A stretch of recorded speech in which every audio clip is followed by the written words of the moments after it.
नमस्कार ओडावासी आज रही देश विदेश राज्यर 20 गुरुत्वपूर्ण खबर जहां आपण मैंने केवल 10 मिनिट समय दे देखिपारे ता पूर्व आपण मानक भल पाइबा स्वरूप गोटे भिडियोटी को लाइक करी कमेंट रे आपण मानकर जिलार ना लिखिदेवे जहाँफल प्रत्येक दिन आपण जिलार खबर किसी ना किसी अपडेट पाइपर चलतु आज कौन खबर अच्छी नजर पकईबा।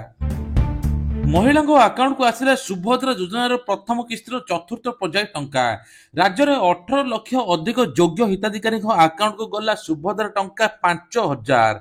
जाजपुर आयोजित राज्य स्तरीय कार्यक्रम में जोगदे मुख्यमंत्री मोहन चरण माझी एभली कहते सहित टंका 18 लाख हिताधिकारी को प्रदान तेबे यह मिसाई वर्तमान सुधा सारा राज्य में सुभद्रा हिताधिकारी संख्या 98 लाख टपिब बोली आशा करा जाउची।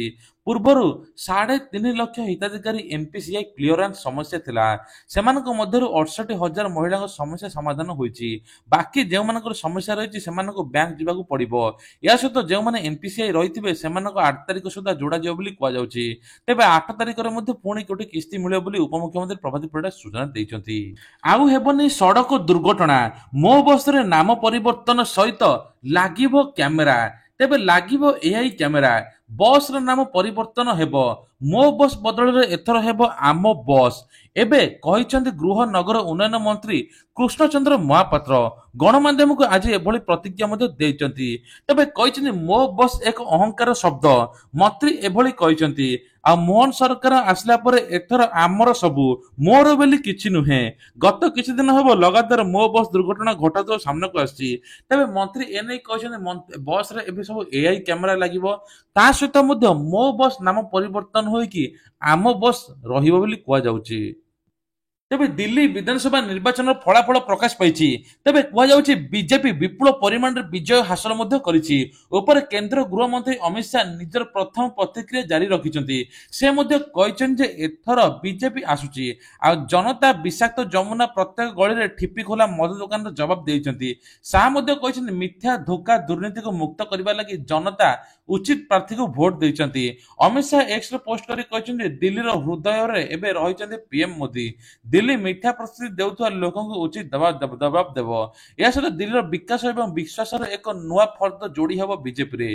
तेबे कुआ जाउची एबे सबुठारु बड़ कथा हेला जे 26 वर्ष पर 27 वर्ष पर दिल्लीर बीजेपी पुणी थे फेरी निर्वाचन कमिशन को अनुसार बीजेपी 13 थर आसन में विजयी होईची ता सहित 34 आसन में आगुआ अच्छी अर्थात मोट 47 आसन अच्छी। आम आदमी पार्टी 11 आसन जीति 12 आसन में आगुआ अच्छी अर्थात मोट 23 आसन अच्छी कांग्रेस गोटे भी आसीना बोली कहुच्छी। फेब्रुआरी 8 रे भारत इंग्लैंड मैच हेबो जहां ने कि समस्त रही नजर रविवार दिन बारबाटी स्टाडियम हेबो भारत इंग्लैंड ट्रकर तेबे कहुच्छी जे अभ्यास चली जहाँफल मैच रे एथर किए जितिबो तेबे कहुच्छी गतकाली वरुण चक्रवर्ती अक्षय कुमार पटेल वाशिंगटन सुंदर एथिपाई कड़ा सुरक्षा ग्रहण कराइथिला तीन खेलाड़ी सिंहद्वार पहुंचते आउ श्रीमंदिर जिला प्रशासन पक्षर स्वागत कराइथिला।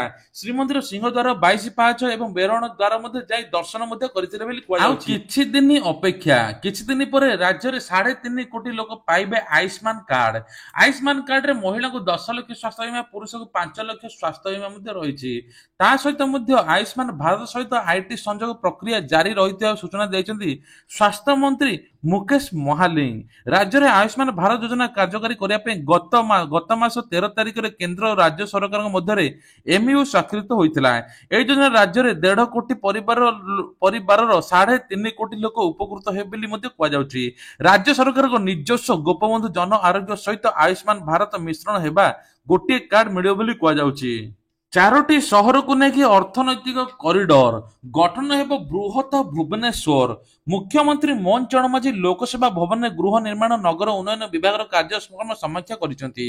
भुवनेश्वर कटक पुरी पारादीप को नहीं अर्थनैतिक रिजियन ग्रेटर भुवनेश्वर गढ़ा मोट 8,500 वर्ग किलोमीटर अंचल को समावेशी एवं बास उपयोगी एवं दीर्घस्थायी अर्थनैतिक अंचल भाव विकसित करा शुक्रवार दिन मुख्यमंत्री सामने यह प्रस्तावित कॉरिडोर तथ्य उपस्थापन आगामी 50 वर्ष को आखि आगे रखी आवश्यक स्थले अधिक अंचल अंतर्भुक्त करने मुख्यमंत्री परामर्श देते।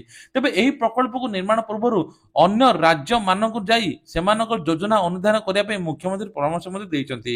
भुवनेश्वर कर्म वर्धिष्णु जनसंख्या को दृष्टि ଦୃଷ୍ଟିରେ ରଖି ଭୁବନେଶ୍ୱର ନିକଟବର୍ତ୍ତୀ ଅଞ୍ଚଳରେ ଏକ ନୂତନ ସହର ନିର୍ମାଣ ଏବଂ ମେଟ୍ରୋ ରେଳ ଷ୍ଟେସନ ଚଳାଚଳ ସମ୍ପର୍କରେ ମଧ୍ୟ ବୈଠକରେ ଆଲୋଚନା ହୋଇଛି, ଯାହାଫଳରେ ନିଯୁକ୍ତି ମଧ୍ୟ ଆଗକୁ ବାହାରିବ ବୋଲି କୁହାଯାଉଛି। ବଦଳିଯିବ ଲ୍ୟାଣ୍ଡଲାଇନର ଫୋନ ନମ୍ବର। ଟ୍ରାଇର ବଡ଼ ନିଷ୍ପତ୍ତି। ଲ୍ୟାଣ୍ଡଲାଇନ ନମ୍ବରରେ ହେବ ବଡ଼ ପରିବର୍ତ୍ତନ। ଏଣିକି ହେବ 10 ଅଙ୍କ ବିଶିଷ୍ଟ ନମ୍ବର ବୋଲି କୁହାଯାଉଛି। ତେବେ ଟ୍ରାଇ ଅର୍ଥାତ୍ ଭାରତୀୟ ଟେଲିକମ ନିୟାମକ ପ୍ରାଧିକରଣ 2 ଦଶନ୍ଧି ଧରି ପୁରୁଣା ଜାତୀୟ ନମ୍ବରିଂ ସିଷ୍ଟମ ପରିବର୍ତ୍ତନ କରିବାକୁ ଯାଉଛି। ଏହି ସୁପାରିଶ କାର୍ଯ୍ୟକ୍ରମ ହେବା ପରେ ସାରା ଦେଶରେ ଲ୍ୟାଣ୍ଡଲାଇନ ନମ୍ବର ପରିବର୍ତ୍ତନ ହେବ। ଟେଲିକମ ନିୟାମକ କମ୍ପାନୀ ଏଥର କହିଛି ଯେ ଦେଶର ମୋବାଇଲ ଫୋନ ଏବଂ ସଂଯୁକ୍ତ ଡିଭାଇସ ସଂଖ୍ୟା ଦ୍ରୁତ ବଢିବାରେ ଚାଲିଛି। ନମ୍ବରିଂ ସିଷ୍ଟମରେ ପରିବର୍ତ୍ତନ ଆଣିବାର ଆବଶ୍ୟକତା ରହିଛି, ଯାହାଦ୍ୱାରା ସମସ୍ତଙ୍କୁ ନିର୍ଭରଯୋଗ୍ୟ ଟେଲିକମ ସେବା ଯୋଗାଇ ଦିଆଯାଇପାରିବ। ଯଦିଓ ମୋବାଇଲ ଫୋନ ଆସିବା ପରେ ଲ୍ୟାଣ୍ଡଲାଇନ ଯୁଗର ଅନ୍ତ ଘଟିଛି, କିନ୍ତୁ ଆଜି ବି ଅନେକ ଘରେ ଅଫିସରେ ଲ୍ୟାଣ୍ଡଲାଇନ ନମ୍ବର ଲାଗିଛି। ଯଦି ଆପଣ ଏକ ସ୍ଥିର ଫୋନ ବ୍ୟବହାର କରନ୍ତି, ତେବେ ଏହା ବହୁତ ଇମ୍ପୋର୍ଟାଣ୍ଟ ବୋଲି କୁହାଯାଉଛି।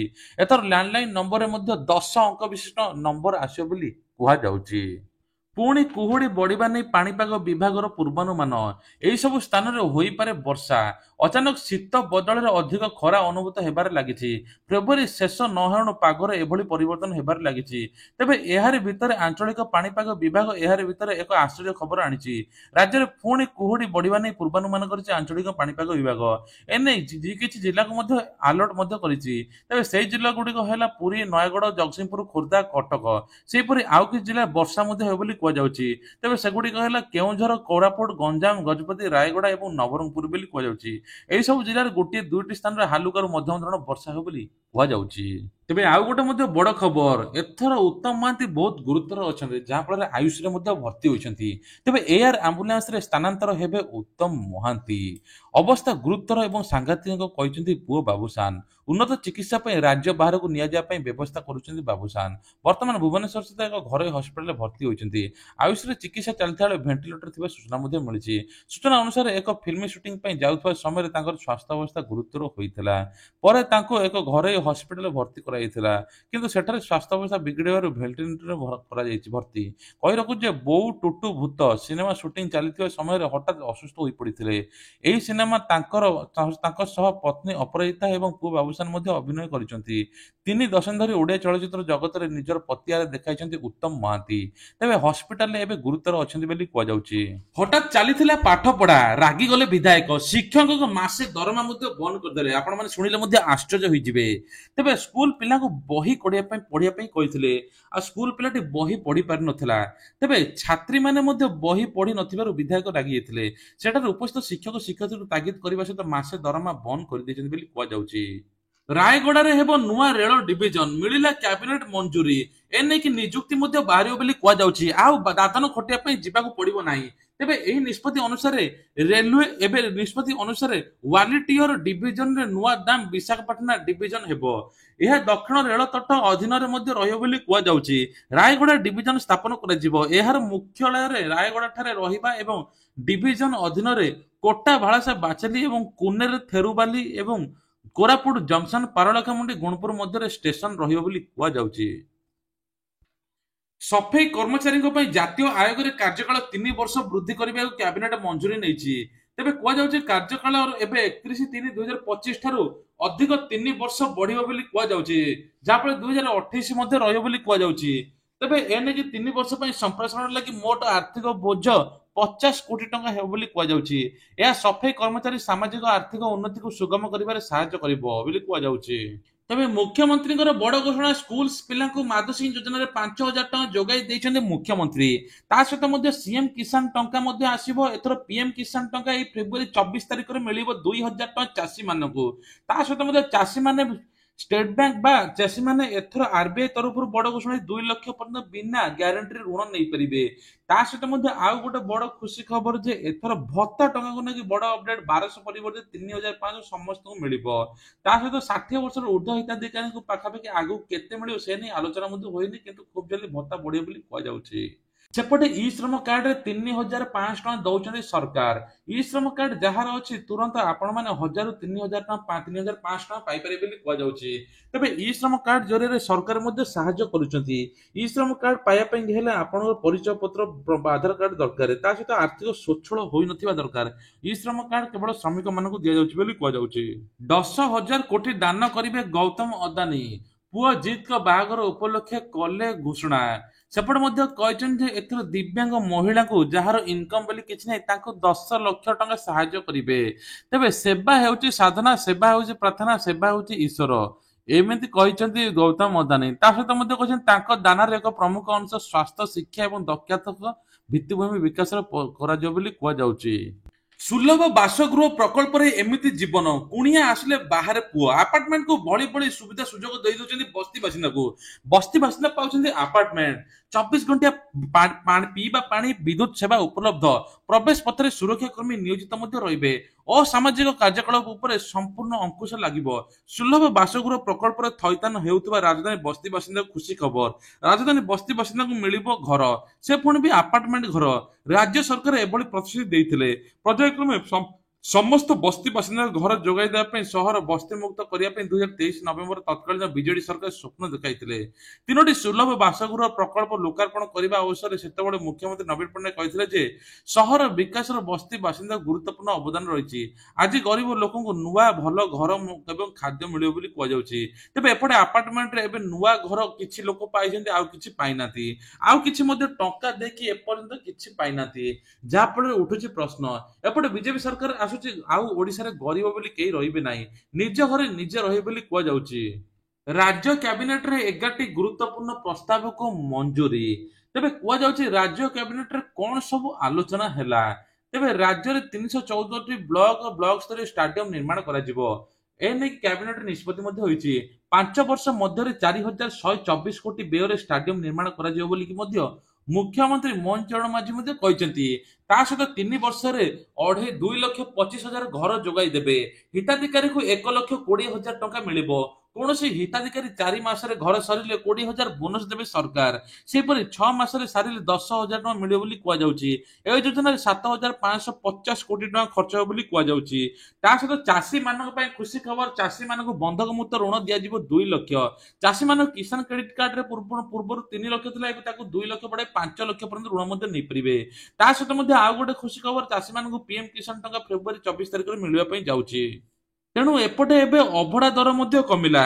ପୂର୍ବରୁ 500 ଟଙ୍କା ମିଳୁଥିଲା ଅଭଡା ଦର, କିନ୍ତୁ ପେଟ ପୁରୁନଥିଲା। ନୂଆ ଗାଇଡଲାଇନ ଆଣିବା ଅନୁସାରେ ଏଥର 100 ଟଙ୍କାରେ ମଧ୍ୟ ଅଭଡା ମିଳିପାରିବ। 100 ଟଙ୍କାରେ ମଧ୍ୟ ପେଟ ଫୁଲ ହେବ। ତେବେ ବାହାରେ ଯୋଉ ସବୁ ଖଜା ବିକ୍ରି ହଉଛି ସେଗୁଡା ମହାପ୍ରସାଦ ନୁହେଁ ବୋଲି ଶ୍ରୀମନ୍ଦିର ପ୍ରଶାସନ କହିଛି। ଭିତରେ ଖଜା ନେଲେ ସେଇଟା ମହାପ୍ରସାଦ କୁହାଯିବ।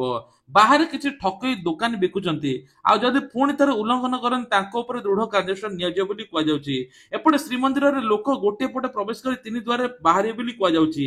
ତା ସହିତ ମଧ୍ୟ ଏଥର ପ୍ରତିଟି ମନ୍ଦିର ବାହାରେ ଲାଗିବ ଇନଫର୍ମେସନ LED ଲାଇଟ୍, ଯାହା ଫଳରେ ମନ୍ଦିର ଭିତରେ କଣ ଚାଲୁଛି ସବୁ କିଛି ବାହାରେ ରହି ଆପଣ ମାନେ ଇନଫର୍ମେସନ ପାଇପାରିବେ।